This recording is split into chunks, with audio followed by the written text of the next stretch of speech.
Всем привет, это SPL Lab. Меня зовут Кирилл, и сегодня мы поговорим о начальной установке и настройке приложения Measuring Center.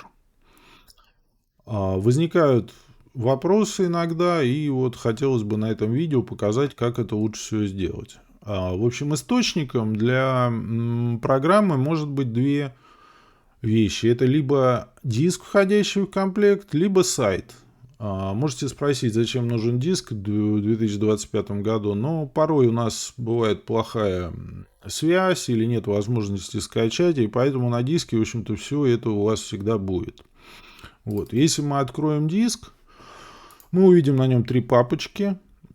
Соответственно, это драйвера, соответственно, это инструкции, и это у нас программное обеспечение либо для Android, либо для Windows. То есть мы просто берем, не запускаясь диска, мы просто берем, перекопируем на рабочий стол папку с программой.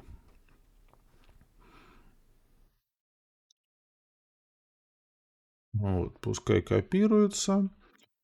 Второй вариант – это загрузить с сайта из поддержки. Вот, соответственно, вот если мы, вот это главная страница, нажимаем на поддержку. Вот он, Measuring Center for Windows. Нажимаем на него, скачиваем, открываем архив, точно так же перетаскиваем на рабочий стол. Ну, в данном случае у нас уже с диска скопировано, соответственно, перезапишем. Дальше. Нам нужен драйвер. Если у вас прибор не микрофон, который подключается по USB, а другой любой прибор, то ему понадобится драйвер. Вот, соответственно, либо в папке драйверы, либо вот здесь, NextWap USB драйвер. Мы его тоже скачиваем. Открываем архив, и здесь два файла. Собственно, как и на диске, тоже два файла. Все зависит от того, какой у вас Windows. Это для 32-битной версии Windows, это для 64 версии Windows. Посмотреть это можно WinBreak нажать. Вот будет показано, какая у вас Windows. 32 или 64. Запускаем. Дожидаемся. У меня он уже установлен. Ну, пускай. Modify. Вот ждем, пока он установится. Вот. Соответственно, все установился. Дальше лучше компьютер перезапустить. И после этого уже работать с приложением. Значит, еще один важный аспект. Как на диске, так и на сайте есть аудиотреки тестовые. Значит, чтобы их открыть с диска, их нету в виде файлов на диске, а они записаны в виде аудиотреков. Соответственно, вам нужен любой аудиопроигрыватель. Ну, вот у меня, например, Winamp. Сейчас мы его запустим и посмотрим. Если же, опять же, с диском нет смысла заморачиваться или нет дисковода, то тогда вы можете скачать с сайта эти треки. Вот, пожалуйста, они у вас все здесь в архиве в формате MP3, если что. А вот они треки, которые на диске. В любой из инструкций есть описание, но здесь вот тоже видно, что, собственно, это и шумы белый, розовый, это свипы, синусы и так далее. То есть здесь все вы можете проигрывать, и это будет в качестве аудио CD, то есть можно использовать плеер. Ладно, значит, все, программа у нас есть, она на рабочем столе, драйвер у нас установлен, прибор подключен, запускаем программу. Открываем папку, вот у нас запускаемый файл. Вот запускаем, соответственно, идет начальная загрузка, экран. Ну, можно открыть на весь экран. Если все нормально, если прибор опознался, то, в общем-то, он автоматически, программа войдет в окно конфигурирования, и дальше у вас вот определится здесь прибор. Если же произойдет вот такая вещь, Сейчас я вам покажу. Мы запускаем программу. Устройство не найдено. Это значит, у вас что-то не то с подключением прибора. Как мы действуем в данной ситуации? Значит, мы идем в диспетчер устройств. Device Manager, диспетчер устройств, правая кнопка на меню пуск. Открываем. Смотрим, что у нас здесь. Значит, смотрим вот что. Если у нас прибор не микрофон, не USB RTA-метр или не USB Noise метр, то он себя ведет следующим образом. Вот сейчас я его включаю. Вот, соответственно, он появился.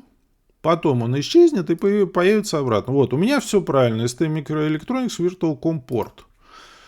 Если он у вас называется по-другому, это значит неправильно установлен драйвер. Тогда нужно драйвер переустановить, перезапустить компьютер, переподключить прибор, и тогда он должен иметь нормальное название. Второй момент. Если у вас при подключении микрофона происходит такая ситуация, то есть сейчас я вот отключаю этот прибор, подключаю микрофон. Вот, сейчас он появится, он у меня, соответственно, в аудиоустройствах. Вот он, Line-in USB аудиокодек. Он определился, все нормально, но при запуске программа все равно говорит, что ошибка устройства не найденная. Что нужно посмотреть? Значит, в аудиоустройствах и в звуковых устройствах, вот здесь вот, посмотрите наличие устройства под названием технологии Intel для улучшения звучания.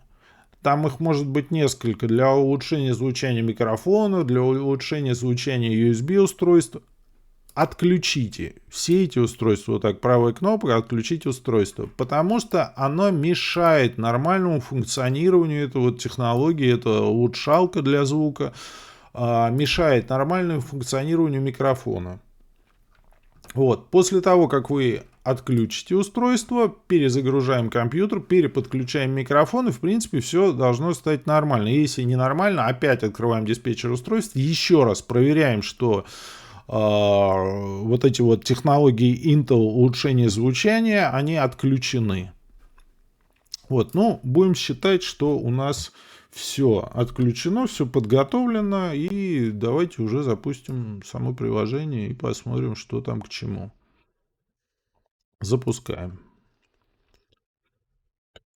Так, ну, у нас сейчас получилось, что определилось как бы два устройства. Одно из них это Next USB, а второй вот у нас на выбор, это подключен как раз микрофон, то есть это либо USB RTA метр, либо USB Noise метр, в зависимости от того, что вы купили.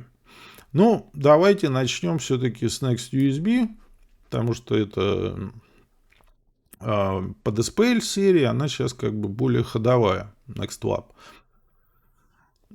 Значит, мы попали сразу же после открытия приложения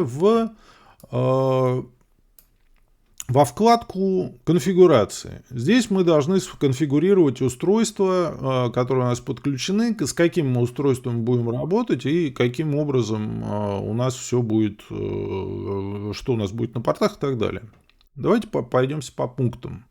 Значит, первое, это вот само устройство, с которым мы будем работать. Выбираем Next USB. Сразу у нас минимальный уровень. Что такое минимальный уровень? Это уровень, ниже которого результат будет равен нулю. Я потом вам наглядно покажу, что это такое, пока мы оставляем нет. Countdown, обратный отсчет.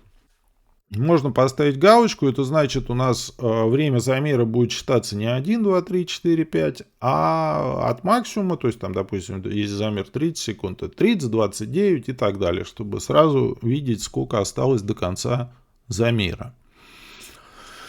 Так, это, соответственно, обновить список устройств, кнопочка, вот она обновляет, если что-то переподключено и так далее, если изменилась какая-то конфигурация на портах, в общем, это вот этой кнопкой мы можем обновить. Это сохранить и выйти.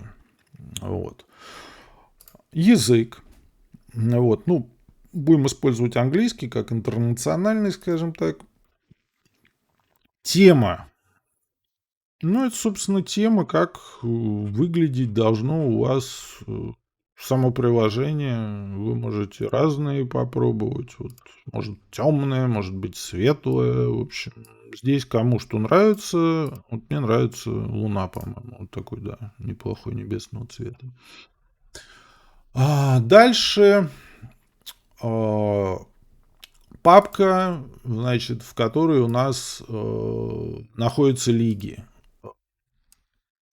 В принципе, вы можете особо пока это не трогать, но это интересует тех, у кого много различных лиг. Можно создать отдельную папку внутри программы, туда положить, собственно, какие-то другие лиги и переключаться между ними, если это нужно.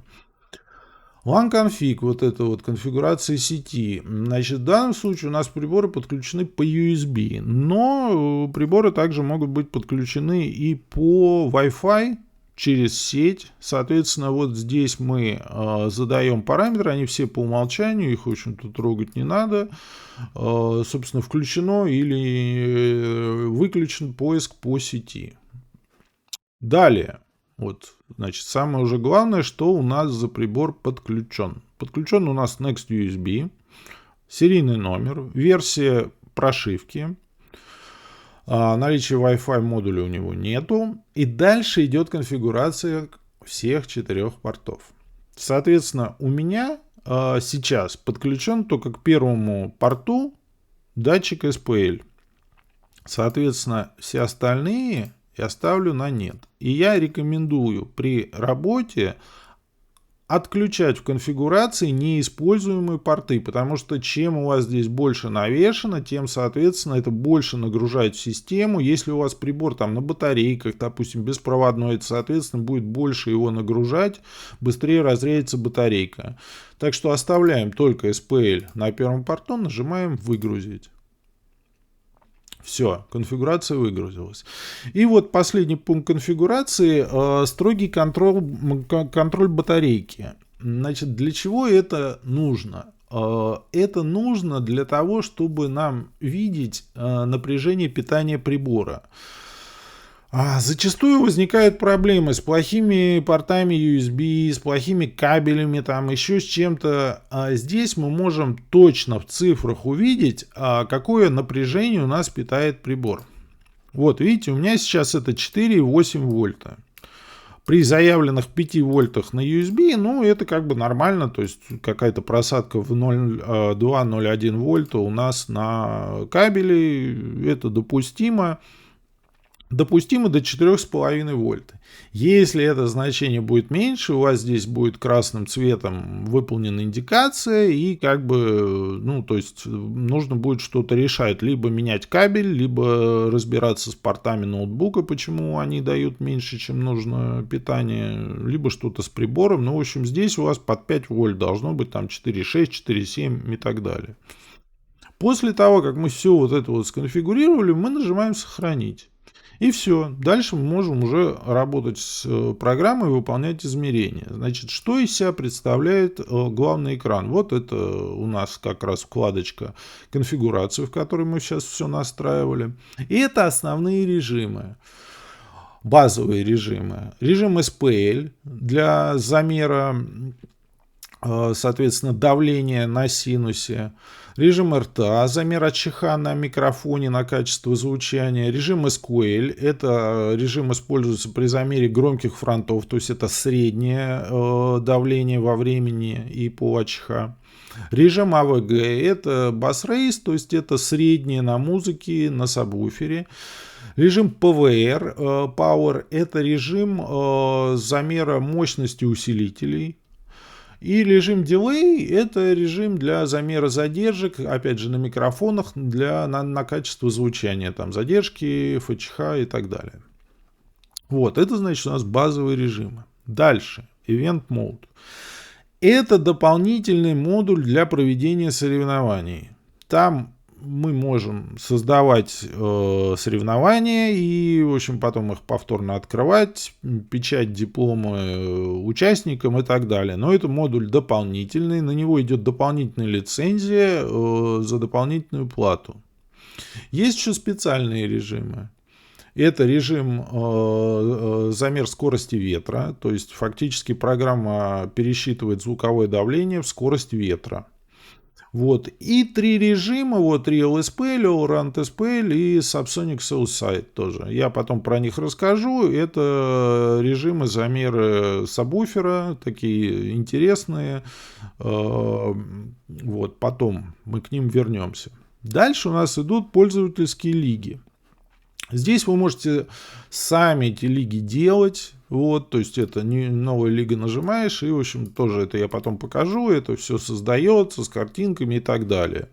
Вот, либо уже есть предустановленные, по которым вы можете готовиться, либо вы можете у судьи, который, в общем, какого-то формата запросить файл этой лиги, он вам пришлет, вы положите в папочку вот leaks, вот сюда, вот видите, вот каждая лига, каждая вот эта иконка, она из себя представляет файл.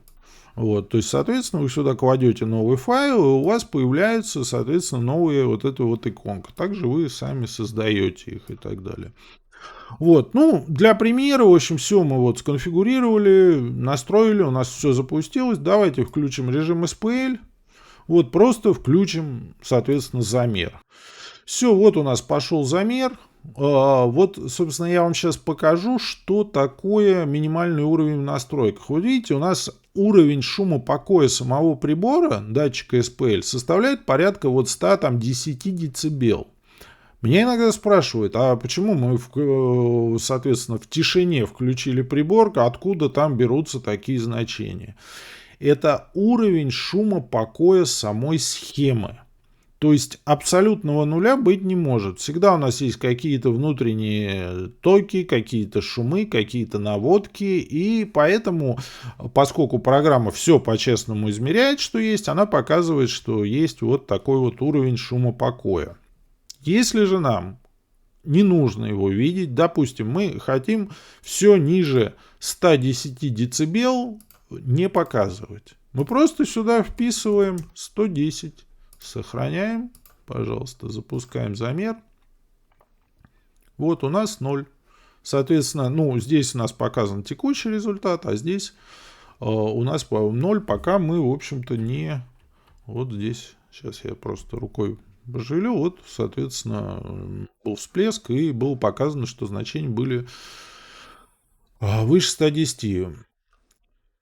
Маленькая такая фишка, чтобы закрыть вкладку, вот у нас вкладки, мы между ними переключаемся, мы правую кнопку нажимаем, close, делаем вот так вот, закрыть. Вот, все, у вас сейчас программа настроена. Дальше мы сейчас перейдем к режимам измерений и по всем пройдемся, посмотрим, как они работают, какие у них настройки. И еще пару моментов насчет настройки микрофона. То есть вот мы настроили Next USB здесь, а давайте, допустим, у нас USB Noise Meter. Если мы настраиваем, здесь важный момент коэффициент. Он написан на торце микрофона, там обычно 160, 165, что-то в таком диапазоне. Вот сюда вот его надо так вот от руки вписать. Потому что если он у вас будет неправильный, то тогда у вас и результат измерений будет неправильно. Если вы выберете все остальные приборы, USB RTA метр, ну или старые датчики для замера SPL, то у вас просто не нужно это вводить, этого у вас поля для ввода не будет. Вот, а с noise метром, вот это, собственно, важный момент. Если же у вас прибор Next USB, к нему подключен микрофон для фронтов или микрофон для ЧХ, то тут тоже возникает нюанс. Вот, здесь коэффициент. Если микрофон для ЧХ, то есть не HSPL, то у нас здесь 0 или дефолт. Если же это микрофон для громких фронтов, то сюда нужно ввести вот коэффициент. Обычно там это минус 5, минус 8, что-то такое.